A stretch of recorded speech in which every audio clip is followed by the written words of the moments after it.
수험생 여러분 안녕하십니까. 지적외도의 송영입니다. 자, 2020년도 올해죠.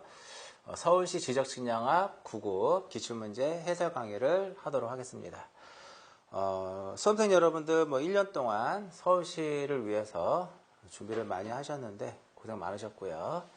자, 전체적인 어떠한 출제 어떤 유형이라든지 난이도에 대해서 간단하게 한번 말씀을 드리면 전체 20문항이 출제가 됐습니다. 그죠? 전체 20문항이 이제 출제가 됐는데 16대 4 정도 이렇게 보시면 돼요. 16대 4. 즉 여기서 16이 의미하는 것은 뭐냐면 우리가 어떠한 법률이라든지 어떤 규정, 규칙에서 나왔다는 거고요. 나머지 이 4는 UTM이라든지 우연오차라든지 표고보정이라든지 마지막에 뒤에 사진측량 쪽에서 과거감이라든지 이렇게 네 문제 정도는 법하고 관련되지 않은 그런 문제라고 볼 수 있는데 난이도는 전부 다 떨어집니다. 근데 이 중에서 조금 이제 기억을 해야 될 것이 바로 표고보정이에요. 이 표고보정이 이제 조금 순간 당황스러울 수도 있다라는 건데 왜 그러냐면 뒤에서 말씀드리지만은 우리 기사를 공부하셨던지 실기를 좀 확실하게 공부하신 분들은 쉽게 풀 수 있지만 그렇지 않고서는 당황스러울 수 있어요. 표고가 두 개가 주어졌거든요. 두 개가 주어지면 그 중간값을 넣으라고 제가 항상 말씀을 드렸었는데 어찌됐든 이쪽에서 조금 당황스러울 수도 있을 거라고 보고요. 나머지 이것을 뺀 나머지는 전체적으로 어떠한 딱 보면 답이 보일 정도로 공부가 됐어야만 된다라고 봐야 되겠죠. 그래서 전체적으로 이번 서울시 같은 경우는 작년하고 마찬가지로 난이도가 높지 않게 좀 평이하게 출제됐다라고 볼 수가 있어요. 그 이유는 어떠한 법률이라든지 규칙에서 시험에 출제가 많이 됐기 때문에 그렇다고 보여지고요. 자, 1번부터 한번 보도록 합니다. 눈에 딱 보이죠? 뭘 물어보는 거냐면 그러니까 매번 이제 말씀을 드리지만 요즘의 공무원 시험의 특징은 이 문제를 어디에서 출제를 했느냐를 명확하게 이렇게 명시를 합니다. 왜냐면 그래야 문제의 오류를 줄일 수 있는 거거든요. 그래서 출제하시는 분들이라든지 그런 분들이 문제를 할 때 어떤 근거를 써야 되기 때문에 가급적이면 지적과 관련된 어떠한 법률이라든지 규칙에서 많이 나오는 추세입니다. 지방직도 마찬가지예요. 자, 지적기준점 표지 설치 관리에 대한 설명인데 점간의 길이를 묻는 문제죠. 옳지 않은 것을 물어봤으니까 정답은 몇 번? 3번입니다. 도구점 같은 경우는 점간의 길이가 50에서 몇 메타예요? 50에서 300m가 되는 거죠. 다각막 도돈법일 때는 몇 메타다? 다각막 도돈법일 때는 500m가 되는 거죠. 1번의 정답은 3번. 그 다음 2번. 자, 빠르게 한번 보면은요. GNSS에 의해서 정지 측량 방법으로 했다. 도근점 측량을 했더라 이겁니다.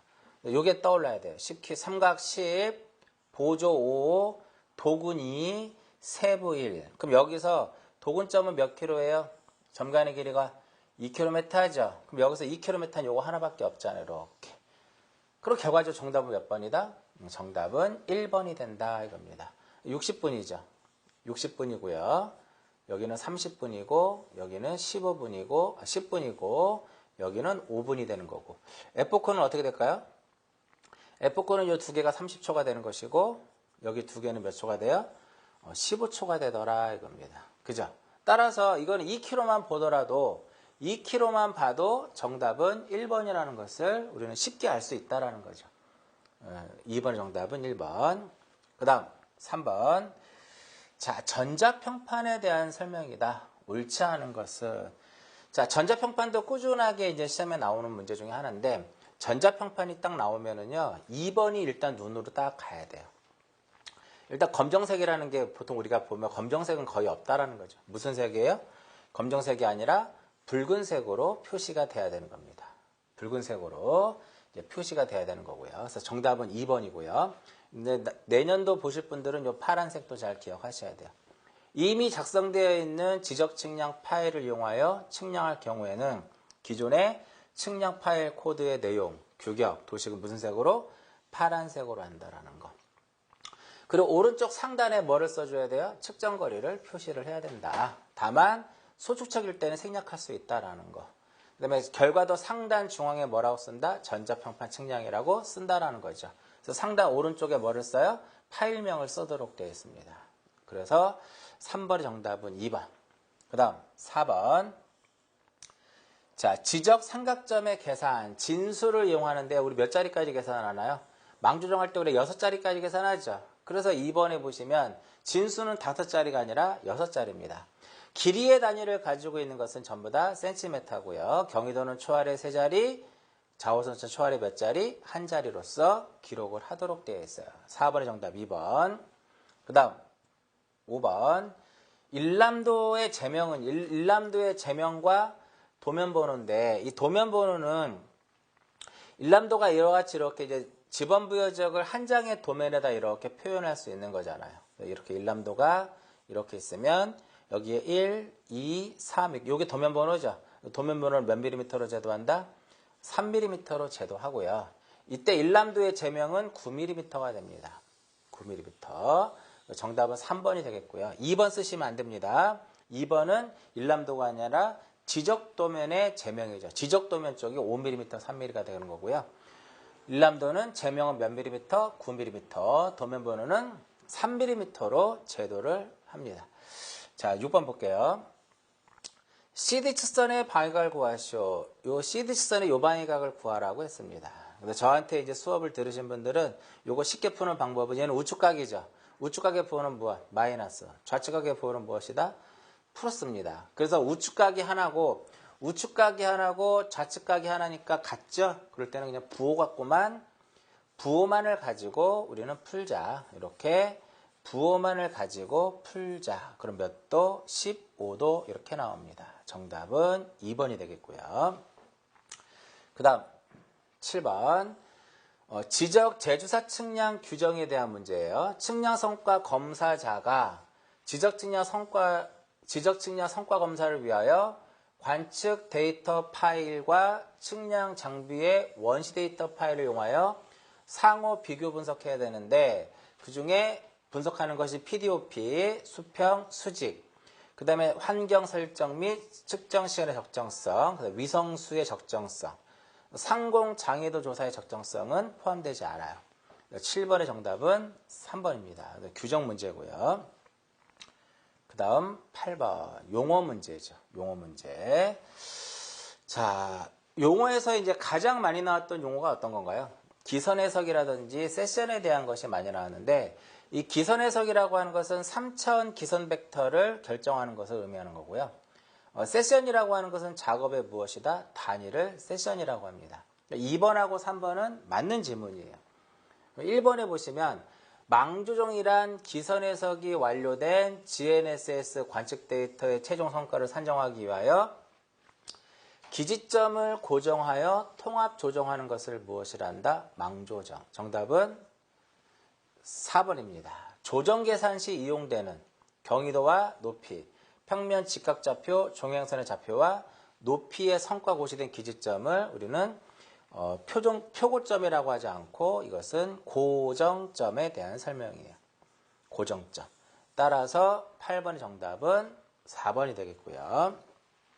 그 다음 9번. 예전에 나왔던 문제인데 단지 여기서는 풀어놓은 거죠. 자, 요 알파2와 베타1을 더한 것이 알파4와 베타3랑 같아야 되는데 플러스 20이 나왔다는 소리는 얘가 더 컸다라는 거죠.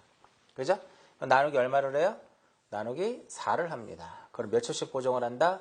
5초씩 보정해 주는데 큰 각에다가는 무슨 보정? 마이너스 보정. 그 다음에 두 번째로 작은 각에다가는 무슨 보정? 플러스 보정을 합니다. 따라서 여기다가는 마이너스 몇 초씩? 5초씩. 여기다가는 플러스 몇 초씩?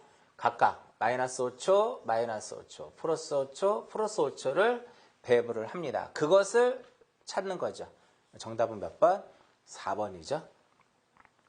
그 다음 10번. 지적 확정 측량에 대한 설명이다. 옳지 않은 것을. 일단 빠르게 볼 수 있는 거. 1년 이상일 때는 60에 이거 맞고요. 그 다음에 지구계 및 필지의 면적은 세계좌표를 기준으로 해서 좌표면적 계산법 이게 맞고요. 그 다음에 가구점의 정의도 맞습니다. 근데 2번이 어떻게 틀렸냐면은 우리가 보통 기준점 측량을 했을 때는 망 구성을 해야 되는데요. 다중 기준국 실시간 이동 측량을 했을 때는 망 구성을 무엇할 수 있다? 생략할 수 있습니다. 이거 모의고사 문제에도 나와 있는 똑같은 문제죠. 이제 10번의 정답은 2번이다라고 볼 수가 있어요.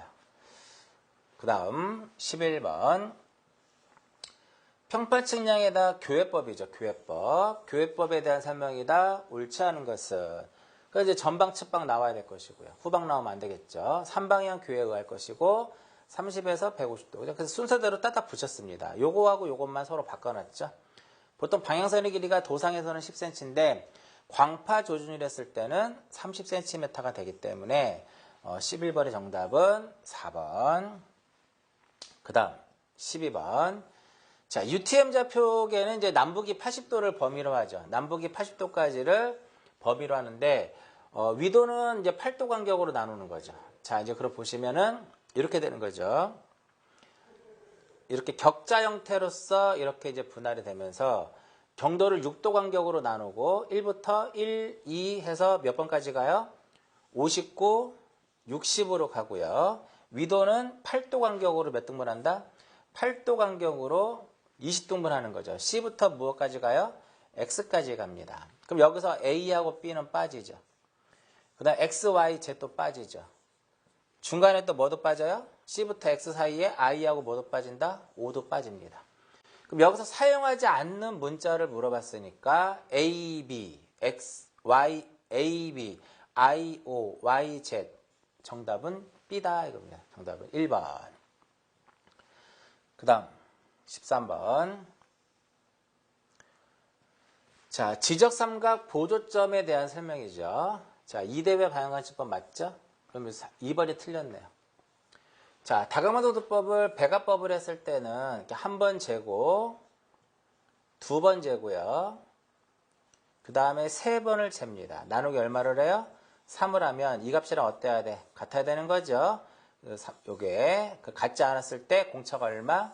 30초다라고 말씀을 드렸죠. 40초가 아니라 몇 초예요? 30초가 되는 것이고 그 다음에 폐쇄 오차는 10초 루트n이고 그 다음에 연결 오차는 0.05 S가 되겠죠. S. 정답은 2번. 그 다음 14번. 과거감. 이게 만약에 처음에 나왔으면 좀 어려울 수도 있는데 이 과거감은 계산 문제로도 여러 번 출제가 됐었고요. 입체상의 변화와 관련돼서도 시험에 나왔었고요. 과거감은 실제보다 더 이렇게 과장되어 보이는 거거든요. 그러니까 산지의 경우에는 역시 실제보다 더 높게 보입니다. 2번이 틀렸습니다. 과거감은 중복도와 관련이 없는 것이 아니라 이 과거감은 무엇에 영향을 받는다? 과거감은 기선고도비에 영향을 받습니다. 그죠?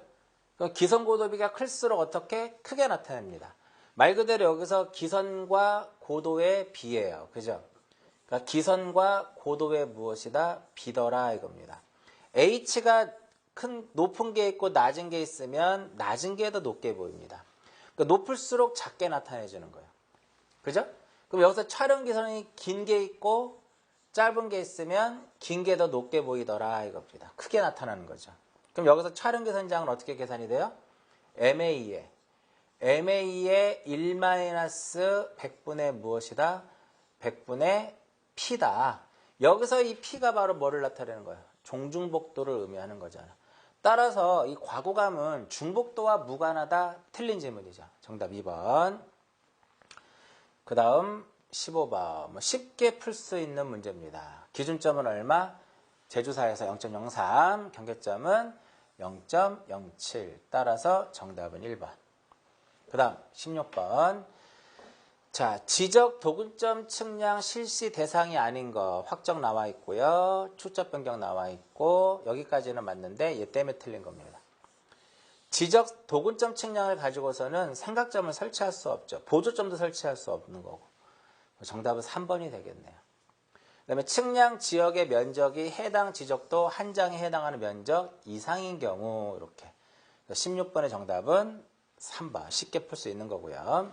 17번. 뭐 여러 번 나왔던 문제 중에 하나입니다. 세부 측량의 검사 항목이 아닌 거, 그걸 뭘 찾으라는 소리예요? 기초 측량의 검사 항목을 찾자라는 거죠. 기초 측량의 검사 항목을 기억하시려면은 뭘 기억하시라고 했어요? 지적 기준점 측량의 무엇을? 순서를 기억한다. 순서를. 그래서 기초 측량 순서에 보면 관측 계산이 있죠? 그래서 각관측이라든지 관측각이라든지 거리 추정의 정확 여부는 기초 측량의 무엇이다? 검사 항목에 해당이 되는 거예요. 기준점 사용의 적정 여부는 기초 세부 모두 다 포함되는 거고요. 세부의 면적이 안 들어갈 수는 없는 거고, 기준점과 지상 경계의 부합 여부도 역시 세부 측량의 검사 항목에 이제 포함이 됩니다. 그 다음 18번. 자, 이 문제는 너무 쉬운 게요. 왜 그러냐면은 50m 줄자로 450m 9번 잽니다. 근데 한 번 잴 때 마이너스 얼마? 마이너스 10mm의 정오차야. 그 9번을 재면은 마이너스 얼마가 돼요? 마이너스 90mm니까 9cm가 되니까 0.09란 말이죠. 그러면은 500에서 0.09를 빼면 요거밖에 없는 거죠. 나머지는 일단은 2번하고 4번은 절대 답이 될 수 없고요. 1번 아니면 3번인데 0.09는 요거 하나밖에 없잖아.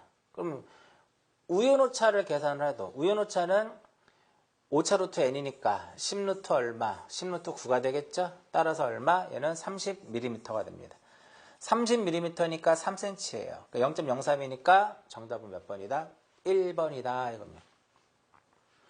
자, 19번. 그러니까 이번 서울시 문제에서 가장 어려운 문제 중에 한 문제가 바로 19번입니다. 왜냐면은 보통 표고가 하나가 주어지는데 이렇게 두 개가 주어진단 말이에요. 그래서 제가 표고 계산부 할 때, 자, 기준면상에 보정할 때요. 우리 이렇게 보시면 돼. 자, 여기가 이렇게 기계가 이렇게 있고요. 이렇게 있으면 여기서부터 여기까지를 우리가 뭐라 그랬어요? H1-라고 했죠. 여기서부터 여기까지의 이 높이를 뭐라 한다? H 무엇이라 한다? 2-라고 얘기를 했어요. 그리고 이 기계고가 뭐야? 기계고는 I고 얘는 뭐예요? 시중고 F란 말이야. 그 H1-는 어떻게 되고 여기까지가 H1이잖아. H1이고 여기부터 여기까지가 바로 뭐야? H2-란 말이에요. 그럼 여기서 H1-는 H1-에다가 플러스 I가 되는 거고 H2-는 무엇이다? H2에다가 플러스 무엇이다? F가 되는 거예요. 자, 이때 기준면상의 거리를 보정할 때는 이거 기억나세요? 마이너스 공식이 마이너스 R분의 LH인데 요 H 자체가 H가 H1- 플러스 H2- H1- H 뭐를 집어넣어요? 2-를 평균값을 집어넣으라 그랬잖아요. 그래서 2가 되는 거고 길이가 D가 되더라 이렇게 되는 거죠. 그래서 요 값이 바로 뭐가 돼요? 요 값이 바로 수평거리를 기준면상의 거리로 이 수평거리를 기준면상의 거리로 바꿔주는 것이다 이겁니다.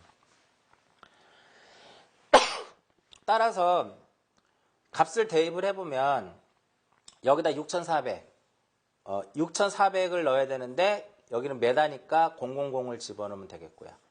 그리고 여기다가 600 얼마 620과 660을 집어넣으면 되겠고요. 여기다 얼마를 집어넣으면 돼요? 500을 넣어주면 됩니다. 아니면 이렇게 풀어도 돼요. 이거에 대한 평균값을 집어넣는 거니까 그냥 얼마? R 6,000 얼마? 6,400 분의 600 얼마? 640 곱하기 얼마? 500을 해보세요. 얘하고 얘가 어떻게 돼? 지워지죠? 지워지잖아요. 이렇게. 지워지니까 이것만 남겠죠? 0.05가 나와요. 0.05가 나오니까 500에서 얼마를 빼줘야 돼? 0.05를 빼야 됩니다. 따라서 19번의 정답은 3번입니다. 이렇게 6,400으로 주어진 이유가 요것과 요것의 가운데 값은 얼마예요? 640이 되는 거죠.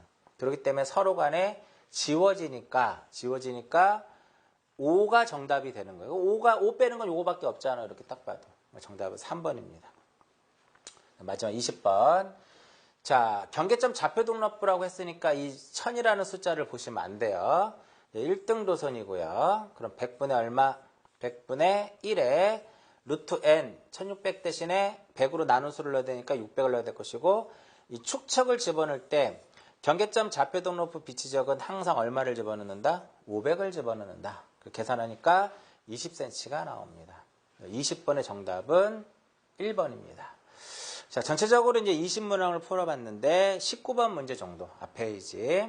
요 19번 문제가 살짝 어려울 수도 있어요. 왜냐면은 이 가운데 값, 요 가운데 값을 집어넣어야 된다는 거를 모르면 좀 어려울 수 있다라고 보여지고요. 나머지 문제는 전체적으로 우리가 한 5분 안에 충분히 풀 수 있게끔 문제 출제된 것으로 보여져요.